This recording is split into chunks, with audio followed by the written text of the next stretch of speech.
Kita akan lihat dulu ya, ini kira-kira poin perolehan klasemen grup A hingga saat ini.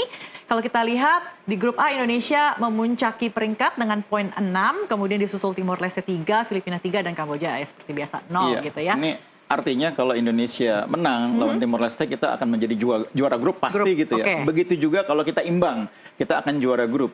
Mungkin Filipina akan menjadi runner-up dengan mengalahkan Kamboja. Dengan poin 6, dia berpeluang untuk menjadi salah satu runner-up terbaik. Oke, dan jangan lupa kita masih ada grup C. Tapi sebelum kita ke sana, kira-kira prediksi Anda Indonesia Timor Leste esok hari seperti apa? Ya, seperti halnya tadi saya bilang bahwa kita ini jangan terlalu banyak pengen berharap tim menang besar gitu ya. Saya yakin kita menang ya lawan Timor Leste, karena Timor Leste kan sejauh ini kan juga tidak terlalu impresif mainnya. Meskipun mereka mengalahkan Kamboja di laga pertama, tapi sebetulnya juga berjuang untuk menang gitu ya. Jadi menurut saya sih secara permainan kita unggul. Cuma jangan berharap menangnya 6-0 gitu ya. Biarkan tim ini berkembang, dan yang penting itu kan menang, lolos ke semifinal sebagai juara grup. Nah, saya bahkan lebih berharap besok ini Coach Indra berani memainkan pemain-pemain yang selama ini mungkin mainnya nggak maksimal. Jens Raven misalnya contohnya gitu ya. Kaviatur di lapangan tengah, itu juga menit bermainnya agak kurang. Nah, kalau Rizar Nurfiat di bek kanan, begitu juga kiper ya, perlu rotasi juga. Dengan rotasi ya jangan terlalu banyak juga rotasinya, karena pertandingan tetap pertandingan. Nah, tapi harus ada ruang untuk pemain-pemain yang seharusnya mendapat menit bermain cukup. Ada 3 nama itu minimal. Ada Kaviatur, Jens Raven, dan mungkin Rizar.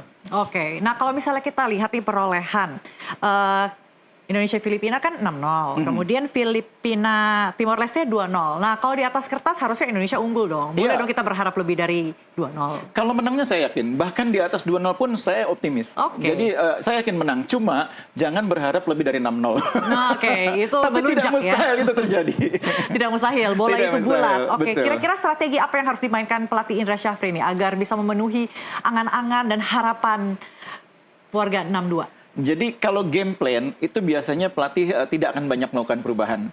Tapi seperti yang saya bilang tadi, ketika situasi di lapangan ternyata berbeda dengan skenario, nah kontra strateginya itu yang paling penting. Dan yang kedua, jangan lambat membuat keputusan. Nah, kadang-kadang pelatih kita, kadang-kadang ya, membuat keputusannya itu yang agak ragu. Jadi mengubah-ubah situasi di lapangan tuh agak lama gitu. Beda dengan misalnya yang kita lihat Sintayong. Sintayong itu dalam satu pertandingan 2 kali 4-5 bisa 3 kali ganti strategi.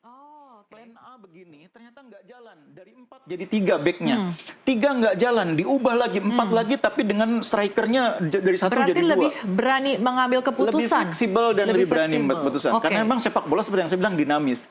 Kita punya skenario A nggak jalan, pakai B nggak jalan juga. Ternyata lawan kontra strateginya bagus. Tiba-tiba kita 10 orang, itu harus berubah lagi. Harus pintar-pintar membaca permainan lawan begitu ya. Makanya pelatih itu lisensinya berat didapatnya. Nggak sembarangan. Kita lihat dulu ini seperti apa formasi untuk Indonesia U19 3-4-3, sepertinya ini yang akan dimainkan juga ya untuk pertandingan esok hari ya.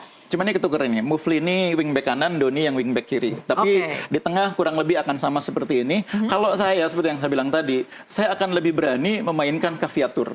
Kaviatur sebagai gelandang serang, sebagai pengatur serangan, Welber sebagai gelandang bertahan atau pivotnya. Mufli tetap di sana, Doni tetap di kiri kalau di awal ya.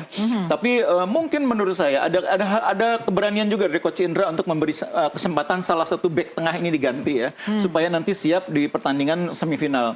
Di depan mungkin 2 pemain yang biasa dimainkan, Rizky di kiri, Arliansa di kanan juga mungkin boleh diistirahatkan sebagian ya, untuk memberi kesempatan mereka bermain lebih maksimal di semifinal. Tapi kurang lebih cara mainnya akan seperti ini, 3-4-3 dengan memanfaatkan kecepatan Mufli, kecepatan Rizky, kecepatan Doni, Arliansa menusuk, dan kemudian cutback. Nah seandainya grup A ini menang, artinya kan Indonesia akan maju melawan dengan itu tergantung nanti hasil di peringkat kedua terbaiknya siapa. Kalau peringkat kedua terbaiknya sama-sama dari grup kita, kan nggak mungkin.